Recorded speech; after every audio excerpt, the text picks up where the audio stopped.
in the Bahamas, we have a high number of breast cancers diagnosed every year, between 400 and 500 every single year.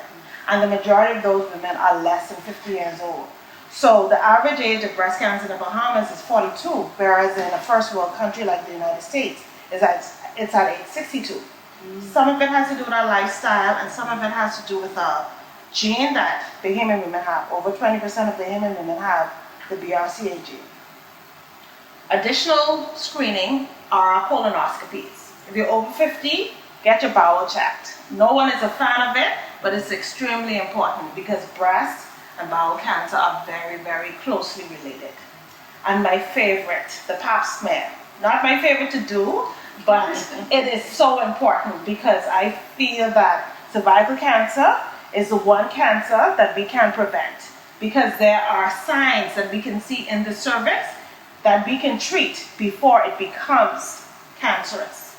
And I also want to stress the importance of the human papilloma virus vaccine, because it can essentially prevent you from developing cervical cancer for many years. Can you give us a little bit of information on how women who have underlying illnesses are being affected by the COVID-19 virus? So yes, we know that there are definitely predisposing conditions such as diabetes, obesity, heart disease, hypertension that seem to make your experience with COVID-19 a little bit worse. So it's very important, if you already have been diagnosed with diabetes or hypertension before, do your best to be on top of your health. Take your medications on time. Stick to your diet. Do all of the things that you need to do to make sure that those diseases are in control and they're not going to exacerbate your COVID-19 infection. We also want to encourage healthy eating. You know, as much as possible, you want to increase your amount of fruits and vegetables within the food that you eat every day, and also exercise. Exercise is very important for your physical health as well as your mental and emotional health. During this time, we need to ensure that when we are discussing or we're creating emergency orders, we're not creating additional barriers that existed pre-COVID and now it has been compounded.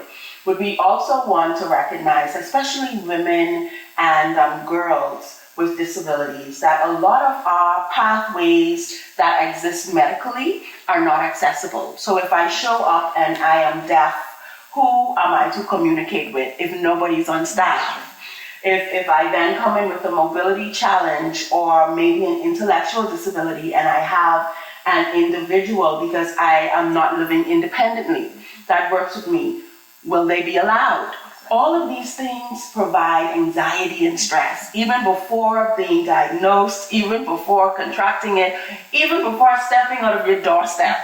It is definitely in our community we need and we want for persons to understand that the very fine details count when it comes to access and inclusion.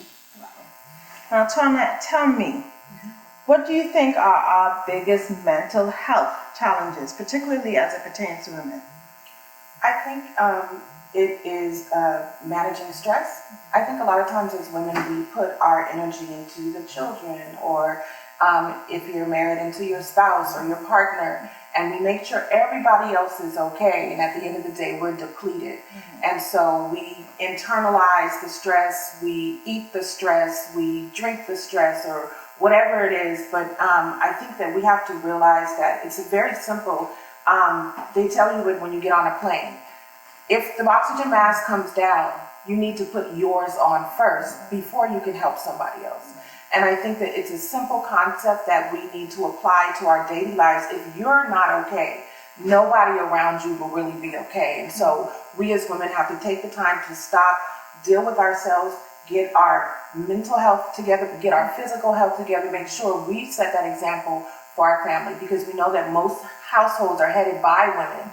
And so we need to make sure that we take care of ourselves and we deal with the stress and the depression and where's the next money going to come from. But I find that women are very resilient and resourceful, and we find ways, because let me tell you, I've met some women, I'm like, how are you figuring this out? Well, I got to do it. And I think I like what Erin said in terms of try, get together, pool your resources, And I like that a lot, I'm seeing a lot of these communities coming together to take care of each other. And I think we as women as a community need to start taking care of each other as well.